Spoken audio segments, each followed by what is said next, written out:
ఏంటి చాముండి అలా అరుస్తున్నారు అని చెప్పేసి సింధూర్ అటునుంచి చూస్తుంది. ఇక చంటి కూడా వస్తారు. అమ్మాయి గారు ఏమైంది అని చెప్పేసి అంటూ ఉండగానే, ఏమైందా గది గుడ్డ అయింది అని భవతి అంటుంది. సరే సరే ఇంక అందరూ వెళ్ళి లోనికి పడుకోపోండి అని చెప్పేసి అనగానే సింధూర్ ఏం మాట్లాడకుండా సైలెంట్‌గా అయితే వెళ్ళిపోతూ ఉంటుంది. రేణుక, భవతి అందరూ లోనికి వెళ్తారు.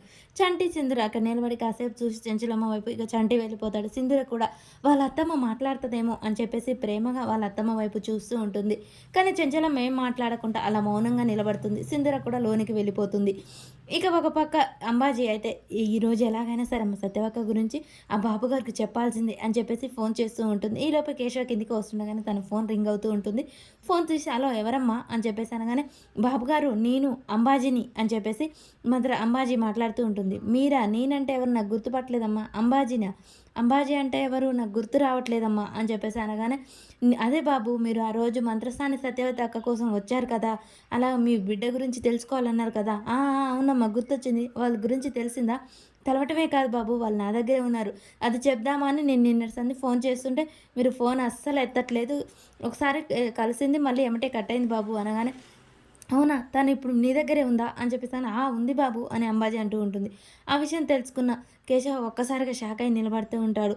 అమ్మ నువ్వు ఎలాగైనా సరే తనని నీ దగ్గరే ఉంచు తన జాడ నాకు చెప్పాలి అని చెప్పేసి అనగానే అందుకే బాబు నేను నైట్స్ అంది ఫోన్ ట్రై చేస్తూ ఉన్నాను కానీ మీకు ఫోన్ అస్సలు తీయట్లేదు అని చెప్పగానే చెంచలమ్మ ఫోన్ ఎత్తిన సంగతి అలాగే స్విచ్ ఆఫ్ అయిన సంగతి గుర్తు చేసుకుంటూ ఉంటాడు.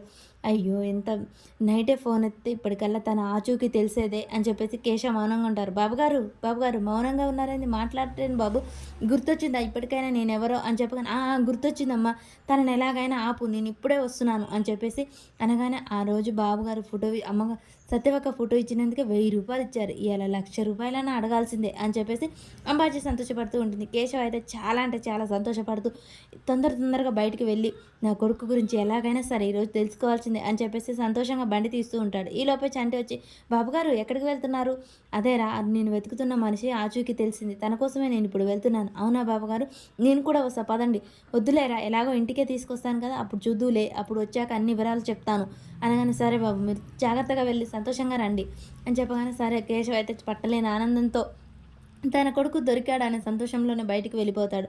మా అయ్యగారు వెళ్ళే పని సక్సెస్ కావాలి దేవుడా మా అయ్యగారు ఎప్పుడు ఇంతే సంతోషంగా ఉండాలి తను వెతికే పని ఏంటో ఆ పనికి తప్పకుండా నెరవేరాలి అని చెప్పేసి చంటి దండం పెడుతూ ఉంటాడు.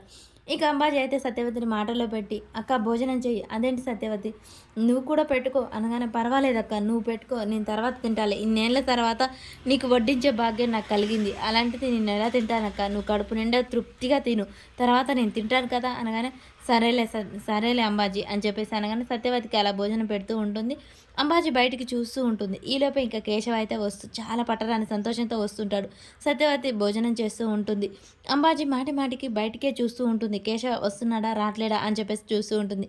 ఇక కేశవ అయితే దేవుడా నా కొడుకు నాకు ఈరోజు దొరికేలా చూడు స్వామి తను నా కొడుకు ఆచూకీ చెప్పాలి నా కొడుకుని తీసుకొని నేను ఇంటికి రావాలి అని చెప్పేసి కేశవ దేవునికి దండం పెట్టుకుంటూ ఉంటాడు.